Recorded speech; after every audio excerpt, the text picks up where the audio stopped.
महाराष्ट्र का जो सिचुएशन है मेरे को बहुत ही एक्साइटिंग हमेशा से लगा है। ये एक मतलब पते की बात है कि कंसिडर की जो 3 सबसे बड़े इंपॉर्टेंट आइडियोलॉजिकल मूवमेंट्स है जिन्होंने इंडिया को शेप किया, वो महाराष्ट्र से आती हैं, चाहे वो लाल हो, चाहे वो भगवा हो, या वो नील हो।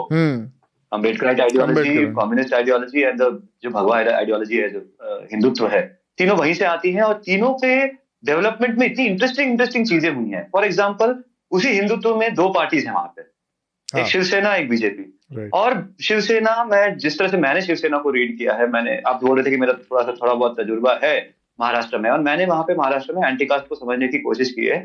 और एंटी कास्ट के एग्जिस्टेंस को मैंने तीनों फॉर्मेशंस में देखा, जो कि है कम्युनिस्ट फॉर्मेशन में देखा मैंने, संघियों के बीच में देखा मैंने, ऑफ कोर्स अम्बेडकर मूवमेंट तो है ही, एंड संघियों के बीच में जब सबसे इंपॉर्टेंट मैंने देखा, ये प्रबोधनकर ठाकरे का जो हिंदुत्व है, प्रबोधन ठाकरे का जो हिंदुत्व है, जो बाला साहब ठाकरे के फादर है, प्रबोधनकर ठाकरे, वो एक नॉन ब्राह्मण हिंदुत्व की बात करते हैं। ये बहुत ही इंटरेस्टिंग चीज है, जिसको हम इन एक्शन काफी जगहों में देखते हैं इंडिया में, लेकिन उसका थियोरेटिकल फॉर्मुलेशन हुआ था महाराष्ट्र में, नॉन ब्राह्मण हिंदुत्व। शिवसेना एक नॉन ब्राह्मण हिंदुत्व का एक फेस है।